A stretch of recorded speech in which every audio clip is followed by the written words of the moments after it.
Hello everybody and welcome to Storm Reads, and today I'm going to be doing one of 3 videos that I'm going to be doing for a middle grade May recommendations. Now I am co-hosting middle grade May with 3 other lovely co-hosts. We have Lee from Dark Roots Creations, we have Elizabeth from Lizzie Faye Loves Books, and we have Elizabeth from Soul Stain Inc. And so go and check out their videos if you haven't. They'll probably be coming out with some recommendation videos of their own for like their own prompts, because this time each one of us have 3 of our own prompts. We have a theme and everything, and so we have prompts that go with those themes. You can check out the announcement videos for a little bit more about that. And so I kind of went a little crazy trying to find some books that I've read that I would like recommend for the prompts that I have. And so I decided to just go ahead and split it up into 3 videos, and each video will be 1 prompt. Today I'm going to be doing middle grade books that have houses on the cover that fit my theme of mysterious, which is the like horror, mystery, fantasy, adventure type stories and things like that. It's kind of what I've categorized within my like mystery. If you can find a different genre besides these that fits in with mysterious and has house on the cover, you know, go for it. But this is kind of my jam, and so this is what I have. And so a lot of these, it's been a long time since I've read them, so I'll probably read you like a little bit of like the blurb from Goodreads, because I can't remember exactly what they're about. I just know I like them. The first one I have is kind of a, you know, one that probably a lot of people know about, and that's Welcome to Dead House by R.L. Stine. It is the first Goosebumps book. And the first Goosebumps book out of the 6 that I have read so far is my favorite. I really like that one. I just like the story. And this one is about Amanda and Josh. They think the old house they've just moved into is weird, spooky, possibly haunted, and the town of Dark Falls is pretty strange too. But their parents don't believe them. You'll get used to it, they say. Go out and make some new friends. So Amanda and Josh do. The only thing is that the kids that they make, the friends that they make, aren't really good friends. It all has to do with the house that you see on the cover of this book. The next book that I have with a house on the cover, and it could also work, some of these could also work for spooky if you want to double up and stuff. You can definitely tell when you see these covers that they can double up. This one is The Halloweeners by J.H. Reynolds, and it is Monster Street #2, which is kind of like a different version of Goosebumps. It's in the same vein of like a Goosebumps. So these books, if you're not like a series, you want to read in order kind of person like I am, you could read any of these out of order and be just fine with them, because they're each individual stories, and just the line is called Monster Street. And this one says Trick or Treat turns to Scare or Scream. In this one, they says Halloween isn't just Fisher's favorite holiday, it's his obsession. So when he's invited to join the Halloweeners, he couldn't be more thrilled. While trying to help them win the town's annual trick-or-treating competition, the Halloweeners stumble upon a mysterious cauldron at an old haunted house. After eating the irresistible candy inside, Fisher's new friends are all transformed into monsters of their costumes. And so yeah, it's up to Fisher to help return his friends back to their normal selves, and it was a lot of fun. You know, if you eat this candy, it turns you into whatever you're wearing, and so it's kind of funny, you know, because you see like what costumes that these people are wearing and what they end up like kind of turning into. It's just a lot of fun, and I liked all. I think there's only 4 books in this series, but I liked all of them. They were all fun, and you can probably use most of them for like the spooky prompt that I'll get to in another video. And the next one I have is one from one of my favorite middle grade authors, and this is The Peculiar Incident on Shady Street. This is by Lindsay Curry, and this one is a girl unravels a century-old mystery after moving into a haunted house. And it says, Tess Woodward isn't exactly thrilled to be moving to rainy, cold Chicago from her home in the sunny Florida, but homesickness turns to icy fear when unexplainable things start to happen in her new home. Things like flickering lights, mysterious drawings appearing out of nowhere, and crackling noises she can feel in her bones. When her little brother's doll starts crying real tears, Tessa realizes that someone or something is trying to communicate with her. A secret that has been shrouded in mysteries for more than 100 years. So with the help of 3 new friends, Tessa begins unraveling the mystery of what happens in the house on Shady Street. And I would like to mention here, because I can remember that one of Lee's prompts is to read a book where you team up with strangers, and she's going to have the help of 3 new friends. So this one would fit that too. And yeah, so this also could fit, like, I mean, if you look at the cover, it could probably fit for like a spooky cover. All of Lindsay Curry's books couldn't fit in with the spooky cover. And yeah, this was the very first Lindsay Curry book that I read. It's good. I like it. It was a really good one. It's not one of my favorite ones of hers, but I did really like it. So moving on to some mysteries that have houses on the cover. I have Green Glass House by Kate Milford. It's wintertime at Green Glass House. The creaky Smuggler's Inn is always quiet during this season, and 12-year-old Milo, the innkeeper's adopted son, plans to spend the holiday relaxing. But on the first icy night of vacation, out of nowhere, the guest bell rings, then rings again and again. Milo's home is bursting with odd, secretive guests, each one of them bearing strange stories about that is somehow connected to the rambling old house. An object goes missing and tempers flare, and Milo and Meddy, the cook's daughter, must decipher clues and untangle the web of deepening mystery to discover the truth about Green Glass House and themselves. And this one was pretty good. I liked it. I haven't gone on with the series. I need to. It's like one of those things. I think there are 5 books in this series, so I really need to get going, because I liked the first one.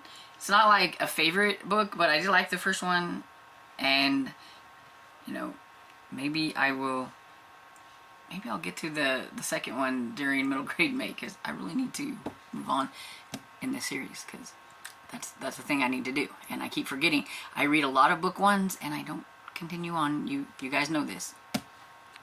The next one I have is Winter House. It's the first in the Winter House series, and this one is about orphaned Elizabeth Somers, Malviolent, and Uncle ship her off to the ominous Winter House Hotel, owned by the peculiar Norbridge Falls. Upon arrival, Elizabeth quickly discovers that Winter House has many charms. Most notably is the massive library. It's not long before she locates a magical book of puzzles, and will unlock a mystery involving Norbridge and his sinister family.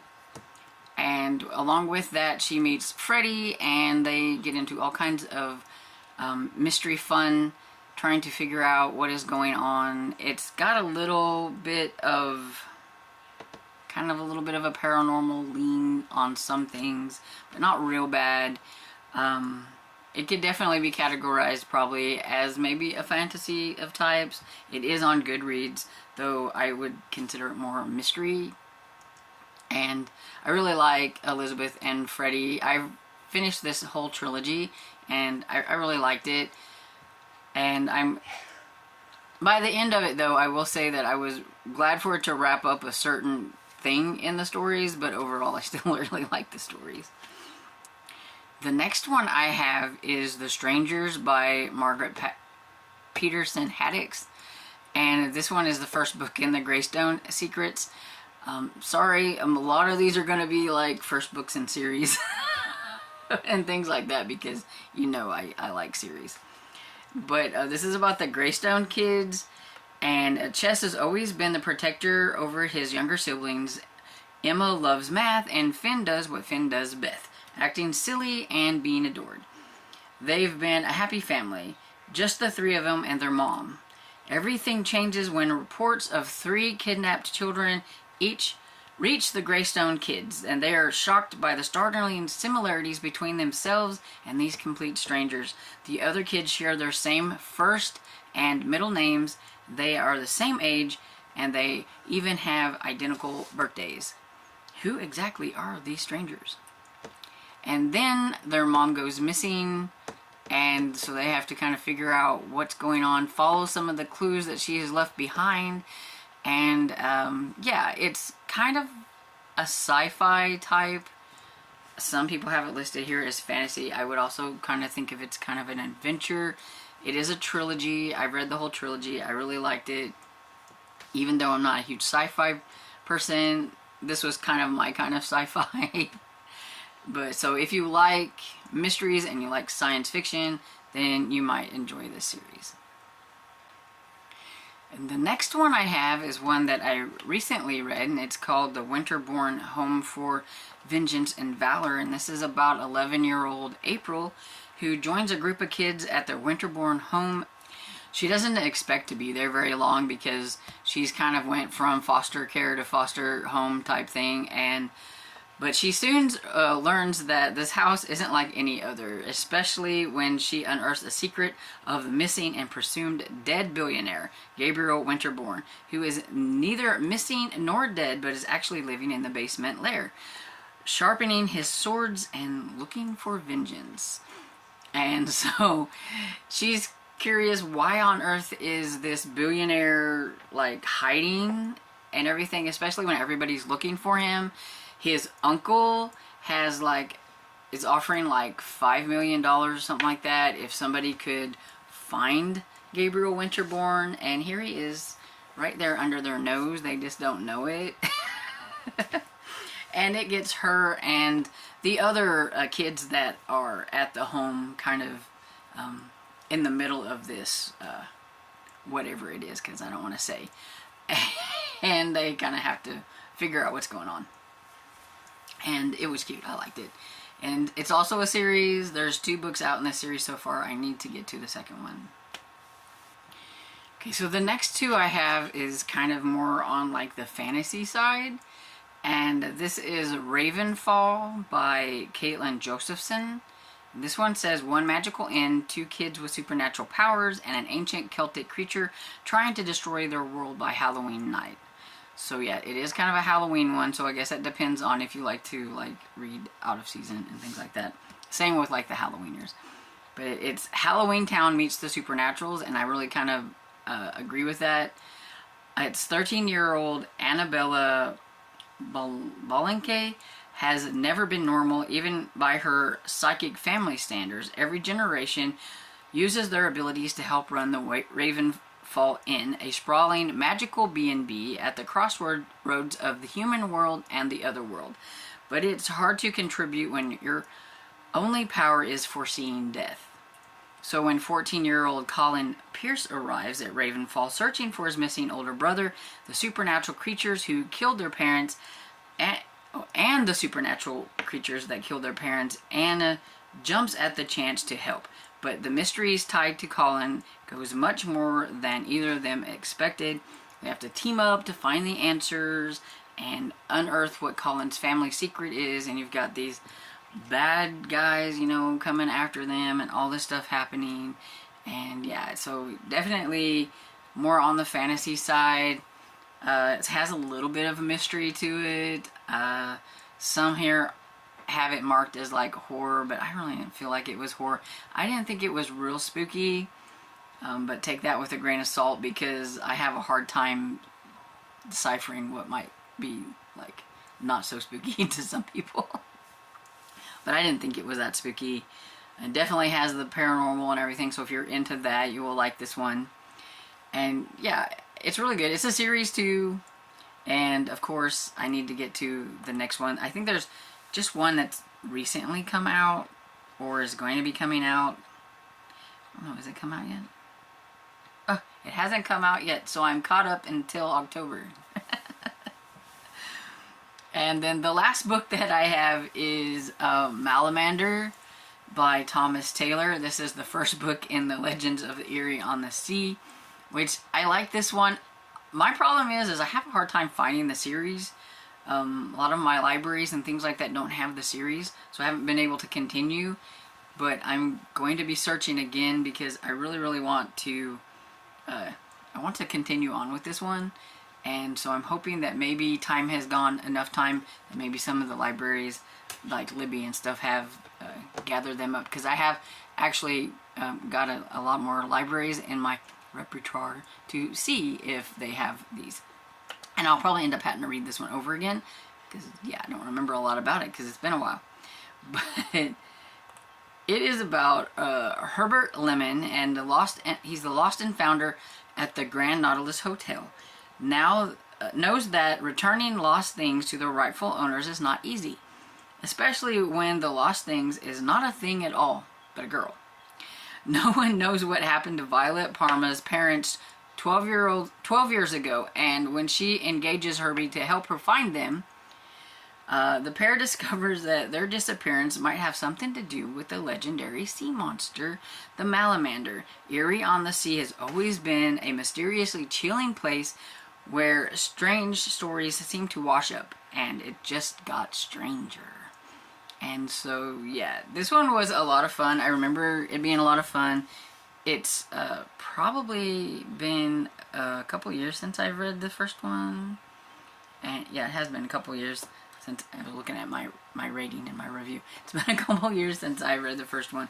So yeah, I don't remember a lot about it, so I will probably have to read it. But maybe I can use this for one of mine and continue on with the series this year. But I do have a lot of series though. But you never know. And anyway, I'm rambling. So this is my recommendations for books that have a mysterious lean to them, that are ones with houses on the cover. And I was actually surprised that I had more books that I've read with houses on the covers than I thought, because I thought that would be hard.